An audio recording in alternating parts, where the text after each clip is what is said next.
அரசு ஊழியர்களுக்கு நான் தொடக்கத்தில் குறிப்பிட்டது போல் ஏற்கனவே உங்களுக்கு ஒரு பழைய ஓய்வூதிய திட்டம், அப்புறம் புதிய ஓய்வூதிய திட்டம் ஒன்று கொண்டு வந்தாங்க. இப்போ ஒருங்கிணைந்த ஓய்வூதிய திட்டம். உங்களுக்கு மொத்தம் 3 திட்டம் இருக்கா சார் உங்களுக்கு மட்டும்? ஏற்கனவே 1/1/2004 முன்னால், அதாவது 31/12/2003 வரையில் பணியில் இருந்தவர்களுக்கு பழைய ஓய்வூதிய திட்டம். அதற்கு பெயர் டிஃபைன்டு பெனிஃபிட் ஸ்கீம். என்ன டிஃபைன் பண்ணியிருக்காங்கன்னா, என்ன விளக்கியிருக்காங்கன்னா, இவர் பணியிலிருந்து ஓய்வு பெற்றால் இவர் வாங்கிய சம்பளத்தில் 50% ஓய்வூதியமாக பஞ்சப்படியுடன் சேர்த்து வழங்கப்படும். இது old pension scheme. New pension ஸ்கீம்னா என்னென்னா, எங்களுடைய சம்பளத்தில் 10% பிடிக்கப்படும். அரசாங்கம் 10%, மத்திய அரசு 14%, இப்பொழுது யூனிஃபைடு பென்ஷன் ஸ்கீமில் 18.5% என்று அறிவித்திருக்கார்கள். 2 பேரும் கொடுக்குற பணத்தை சேர்த்து பங்கு சந்தையில் கொண்டு போய் போடுவோம். Pension regulatory development authority of India.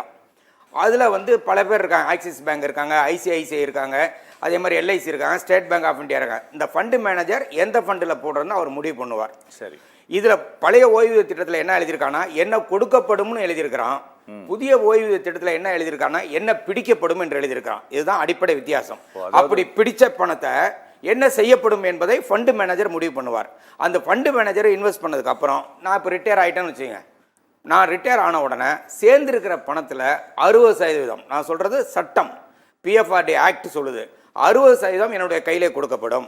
40% pension annuity scheme என்று சொல்லப்படுகிற ஓய்வூதிய திட்டத்தில் போய் முதலீடு செய்வார்கள். உதாரணமாக போன வருஷம் வரையில் முதலீடு செய்தவர்களுக்கு 1 லட்சம் ரூபாய்க்கு 7.5% வட்டினா 7,500 வந்திருக்கு. இப்போ எனக்கு 5 லட்சம் இருக்கலாம், 10 லட்சம் இருக்கலாம். அப்போ 1 லட்சத்துக்கு 7,500 வருஷத்துக்குன்னா ஒரு மாதத்துக்கு கணக்கு போட்டுனா 600 வரும். இந்த 600 ரூபாய்க்கு கூட மத்திய அரசாங்கம் எந்த விதமான உத்தரவாதமும் வழங்கவில்லை. நாடாளுமன்ற 2003 பாஜக தான் இந்த சட்டத்தை கொண்டு வந்தது, மசோதாவை. 2013 காங்கிரஸ் ஆட்சியின் பொழுது தான் இது சட்டமாக மாறியது. அப்பொழுது கூட பாசவாச்சாரியா என்ற பாராளுமன்ற உறுப்பினர் ஓடி நின்றுட்டு கத்தினார், குறைந்தபட்சம் கொடுக்கிற சம்பளத்துக்கு பென்ஷனுக்காவது உறுதிமொழி வழங்க முடியுமா என்று கேட்டார். அதுக்கு மார்க்கெட் ஃபோர்ஸஸ் வில் டிசைடுனா, யாருன்னா பங்கு மார்க்கெட் தான் முடிவு பண்ணணும் என்று சொன்னார்கள். இதுதான் புதிய ஓய்வூதிய திட்டம். இதை நேஷனல் பென்ஷன் ஸ்கீம் என்ற பெயரில் பல பேர் யார் வேணாலும் சேர்ந்துக்கலாம். நீங்கள் சேரலாம், நான் சேரலாம், சாதாரண தனி மனிதனும் சேரலாம். இது நியூ பென்ஷன் ஸ்கீம் என்றும் அழைக்கிறார்கள். ஆனால் ப்ராக்டிக்கலாக இதுக்கு பெயர் தேசிய ஓய்வூதிய திட்டம். அதான் தேசிய ஓய்வூதிய திட்டத்தில் யார் வேணாலும் சேரலாம். அதில் அரசு ஊழியராக இருக்கலாம், ஆசிரியராக இருக்கலாம், தனியார் நிறுவனத்தில் வேலை செய்வராக இருக்கலாம், சாதாரண பொதுமக்கள் கூட அதில் போய் சேரலாம். அதுக்கு அவங்க நியூ பென்ஷன் ஸ்கீம் என்ற பெயர் சொல்கிறார்கள். ஆனால் உண்மையில் அதனுடைய பெயர் நோ பென்ஷன் ஸ்கீம் என்பதுதான். இப்போ நான் எப்படின்னு நான் சொல்கிறேன். ஒன்று, இது நியூ பென்ஷன் ஸ்கீம். இப்போ கொண்டு வந்திருக்கிற யூனிஃபைடு பென்ஷன் ஸ்கீம். ஏன் இந்த யூனிஃபைடு பென்ஷன் ஸ்கீமை இப்போ கொண்டு குழப்ப வேண்டிய சூழ்நிலை வந்ததுன்னு பார்த்தீங்கன்னா, அதுக்கு அரசியல் காரணம் முக்கியமான காரணம். இன்னைக்கு இருக்கிற பாரதிய ஜனதா அரசாங்கம் 240 நாடாளுமன்ற உறுப்பினரை கொண்டு உள்ளது. பல கட்சிகளின் ஆதரவு இருந்தால்தான், குறிப்பாக நிதிஷ்குமார் யுனைடெட் ஜனதா தளம், அதே மாதிரி சந்திரபாபு நாயுடு தெலுங்கு தேசம் போன்ற கட்சிகளின் ஆதரவு இருந்தால்தான் இவரால் ஆட்சியில் இருக்க முடியும் என்ற ஒரு குழப்பமான சூழ்நிலையில் ஒரு கூட்டணி ஆட்சி நடைபெறுகிற பொழுது 10 வருடமாக பேசாத பிரதமர் 11வது வருடத்தில் எங்களை அழைத்தார். 24ஆம் தேதி அவர் வீட்டுக்கு எல்லாரும் போய் நாங்கள் உட்காந்துருந்தோம். யார் யார்? ஜேசிஎம் என்று அழைக்கப்பட்ட ஜாயின்ட் கன்சல்டேட்டிவ் மிஷனரி என்று அழைக்கப்படுகிற கூட்டு ஆலோசனை குழுவினுடைய உறுப்பினர்கள் 12 பேர் அங்கே போய் உட்காந்துருந்தாங்க. 6 மணிக்கு கூப்பிட்டு எங்கள்கிட்ட ஒன்றும் டிஸ்கஷன் நடக்கல. நாங்கள் இப்படி ஒரு முடிவு எடுத்திருக்கோம் கேபினெட்டில், நீங்கள் எல்லாரும் ஏற்றுக்குங்கன்ட்டார். பலருக்கு கருத்து வேறுபாடு இருந்தாலும் பிரதமர் கூட்டத்தில் எதுவும் பேச வேணாம்னு சொல்லி வெளியே வந்துட்டாங்க. அங்கேயே ஆல் இண்டியா டிஃபென்ஸ் எம்ப்ளாயிஸ் ஃபெடரேஷனுடைய பொதுச் செயலாளர் ஸ்ரீகுமார் எதிர்ப்பு தெரிவித்து விட்டு வந்துவிட்டார். பத்திரிகைக்கு அங்கேயே அவரும் செய்தி கொடுத்தார். ஸ்டாப் சைட் லீடர் என்ற முறையில் சிவகோபால் மிஸ்ரா வரவேற்றார். அதே மாதிரி ஸ்டாண்டிங் கமிட்டி மெம்பர் என்ற முறையில் Sreekumar, all India defence employees federation, அதாவது ரயில்வேக்கு அப்புறம் மிகப்பெரிய ஃபெடரேஷன் அதுதான், அவர்கள் அங்கேயே எதிர்ப்பு தெரிவித்தார்கள். நாங்கள் இந்த பென்ஷன் திட்டத்தை கேட்கவே இல்லைன்னு. இப்போ அந்த பென்ஷன் திட்டத்துக்கு வருவோம். அதாவது நல்லா கவனிங்க, ஓபிஎஸ் என்பது ஓல்டு பென்ஷன், என்பிஎஸ் என்பது நியூ பென்ஷன் ஸ்கீம். இப்போ வந்திருப்பது யூபிஎஸ், யூனிஃபைடு பென்ஷன் ஸ்கீம், ஒருங்கிணைந்த ஓய்வூதிய திட்டம். இதை இவர் ஏன் கொண்டு வந்தார்னா, இவருக்கு தேவையான அளவுக்கு நாடாளுமன்ற உறுப்பினர்கள் இல்லை. அதுக்கப்புறம் 5 மாநிலத்தில் ஏற்கனவே அமுல்படுத்தி விட்டார்கள். ராஜஸ்தான், பஞ்சாப், சத்தீஸ்கர், ஹிமாச்சல பிரதேஷ், மேற்கு வங்காளம். மேற்கு வங்காளத்தில் புதிய ஓய்வூதிய திட்டத்தை எடுத்துக்கொள்ளவே இல்லை. பழைய ஓய்வூதிய திட்டம் 2004 தொடர்ந்து அமுல்படுத்தப்பட்டிருக்கிறது. அதனால் அங்கே ஒன்றும் பிரச்சனை. 5 மாநிலத்தில் வந்துருச்சு. எது? புதிய ஓய்வூதிய திட்டம், பழைய ஓய்வூதிய திட்டம். புதிய ஓய்வூதிய திட்டத்தை திரும்ப பெற்று பழைய ஓய்வூதிய திட்டத்தை கொண்டு வந்து விட்டார்கள். மேற்கு வங்காளம் புதிய ஓய்வூதிய திட்டத்துக்கு போகவே இல்லை. ஒன்று. அடுத்தது என்னன்னா, இப்போ 5 நாடாளுமன்ற தேர்தல் வருகிறது. அந்த 5 நாடாளுமன்ற தேர்தலில் பேசு பொருளாக இது மாறிவிடும். ஏன்னா அசம்பிளி சட்டமன்ற தேர்தல் வருகிறது. ஏற்கனவே பாராளுமன்ற தேர்தலில் இது ஒரு பேசு பொருளாக மாறியது. எதிர்க்கட்சி தலைவராக இருக்கிற திரு ராகுல் காந்தி அவர்கள் போகிற இடங்களிலெல்லாம் நாங்கள் ஆட்சிக்கு வந்தால் மீண்டும் பழைய ஓய்வூதிய திட்டத்தை கொண்டு வருவோம் என்ற உறுதிமொழியை வழங்கி கொண்டிருக்கிறார். அதே போல காங்கிரஸ் ஆட்சிக்கு வந்த எல்லா மாநிலங்களிலும் இது அமுல்படுத்தப்பட்டு விட்டது. இப்போ மத்திய அரசாங்கத்துக்கு ஒரு இக்கட்டான சூழ்நிலை. ஏன்னா ஒரு பக்கம் 5 மாநிலங்கள் பழைய ஓய்வூதிய திட்டத்துக்கு போயிட்டாங்க. இப்ப 5 மாநிலங்களில் தேர்தல் வருகிற பொழுது வெறுங்கையோடு போனால் நல்லா இருக்காது என்பதற்காக ஒரு குழப்பத்தை அவர் ஏற்படுத்தியிருக்கிறார். நான் சொல்றேன், என்ன சொல்றாங்க, நீங்க பழைய ஓய்வூதிய திட்டத்தில் இருந்த மாதிரியே பணியிலிருந்து ஓய்வு பெறுகிற பொழுது 25 வருஷம் முடிச்சிருந்தீங்கன்னா உங்களுக்கு 50% அடிப்படை சம்பளத்தில் ஓய்வூதியமாக வழங்கப்படும்.